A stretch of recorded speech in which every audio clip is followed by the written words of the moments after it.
बुद्धि बुद्धि को कहीं न कहीं जो है प्रोटेक्ट करोगे, बेसिकली अपने दादा के लिए बहुत ज़्यादा प्रोटेक्टिव रहोगे, है ना? अपनी क्रिएटिविटी को लेके भी बहुत ज़्यादा प्रोटेक्टिव रहोगे, है ना? कि भाई जैसे आप बहुत ज़्यादा क्रिएटिव हो, है ना? या फिर बहुत ज़्यादा इनोवेटिव हो तो उन उसको लेके बहुत ज़्यादा प्रोटेक्टिव रहोगे। कोई आपको कहेगा यार ये काम नहीं करना है, आपको वो काम अच्छा लगता है, आप क्रिएटिव हो बहुत ज़्यादा, क्रिएटिव पर्सन हो तो आप वो चीज़ करने पे ज़्यादा जोर दोगे, आप सोचोगे नहीं ज़्यादा, ठीक है? तो वो चीज़ आपको देखने को आएगी यहाँ पे। अब देखो यहाँ पे सप्तम दृष्टि 8वें भाव में पड़ेगी, तो 8वें भाव में जो दृष्टि पड़ेगी वो बहुत ज़्यादा इम्पोर्टेंट हो जाती है कि भई यहाँ पे जब जो है आपका जो मंगल है 7वीं दृष्टि अष्टम भाव पे डालेगा तो ये बेसिकली बैलेंस आउट करेगी आपके एंसेस्टर्स को, बैलेंस आउट करेगी, आपके ससुराल पक्ष को बैलेंस आउट करेगी यहाँ पे। बैलेंस करने की कोशिश करेगा, संतुलन बनाने की कोशिश करेगा, पर मंगल मंगल है भैया, वो अपने तरीके से संतुलन बनाता है। ठीक है? वो गुस्सा, एंग्ज़ायटी और वो आपके अंदर उसके अंदर देखने को मिलती ही मिलती है ना, क्योंकि मंगल क्या है वो एनर्जी वाला प्लैनेट है, तो वो एनर्जी लेवल आपको देखने को आएगा ही आएगा, है ना? 8वीं दृष्टि है वो जो है वो पड़ेगी आपके पिता के घर पे, तो थोड़ा पिता के साथ पे गर्भ भी हो सकती है, पिता के साथ थोड़े संबंध खराब हो सकते हैं, है ना? थोड़ा यहाँ पे थोड़ा ध्यान देने की ज़रूरत है क्योंकि अष्टम दृष्टि है ना? तो वो कहीं न कहीं नाश करने के लिए होती है बेसिकली चीज़ों को, है ना? वो कहीं न कहीं कई बार अच्छी नहीं होती है ना, तो पिता के लिए थोड़ा संबंध थोड़ा खराब हो सकता है, पिता के साथ में थोड़े रिलेशंस भी कई बार बिगड़ सकते हैं, तो ये थोड़ा ध्यान रखने की आवश्यकता पड़ेगी यहाँ पे, समझ रहे हो?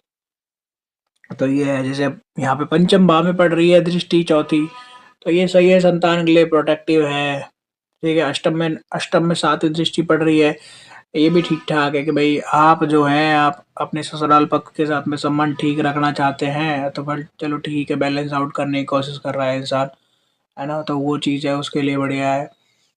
और फिर जो अष्टम दृष्टि जो पिता के घर में पड़ रही है, कहीं न कहीं थोड़ा प्रॉब्लम कई बार इंसान को दे सकती है ना? तो ये चीज़ है। अब देखो अगला जो है घर है मंगल का, उस पे बात कर लेते हैं हम लोग, है ना? अगला घर कौन-सा है मंगल का, है ना? अगला जो घर है तीसरा 3 नंबर की राशि में मान लीजिए मंगल को बिठा दो आप, है ना? तो वो उसकी दृष्टि कहाँ जाएगी फिर? छठे भाव में जाएगी, है ना? इसके बाद में 9वें भाव में जाएगी और दशम में जाएगी, है ना? तो एक बार देख लेते हैं। ये देखिए साइन बना देते हैं, है ना? इसकी जो दृष्टि है चौथी दृष्टि 1, 2, 3, 4 यानी यहाँ जाएगी, है ना? इसके अलावा सीधी जो दृष्टि है यहाँ जाएगी और यहाँ जाएगी, ठीक है? और मंगल को बिठा दो यहाँ, मंगल को बिठा दो यहाँ पे, मंगल को बिठा दो, ठीक है?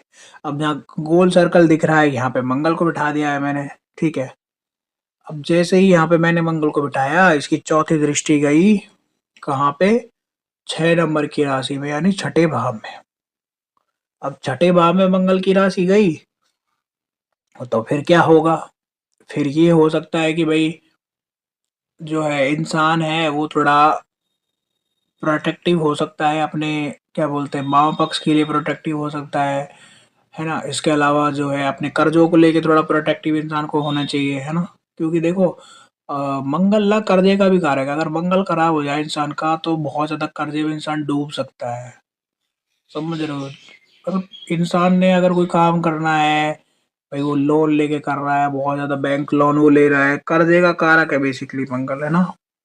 कई लोग कर्जा लेके घी पीते हैं ना, उस तरीके के माइंडसेट लोग रखते हैं कि जीवन भर इंसान ने कर्जे में ही रहा वो और जीवन भर उसने कर्जे में ही पूरा जीवन निकाल दिया, तो वो तभी होता है जब कहीं न कहीं जो मंगल है वो कहीं न कहीं परेशान उसको कर सकता है, ठीक है? या कहीं न कहीं वो कुंडली में वो ठीक पोज़ीशन में नहीं होता है, इसलिए कई बार इंसान को कर्जे इस तरीके की चीज़ों में परेशानी होनी पड़ती है, मतलब उलझता है कर्जे और इस तरीके की चीज़ों में इंसान, है ना?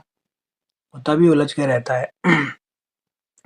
तो ये बात याद रखनी है आपको, ठीक है? अब देखो यहाँ पे एक चीज़ समझ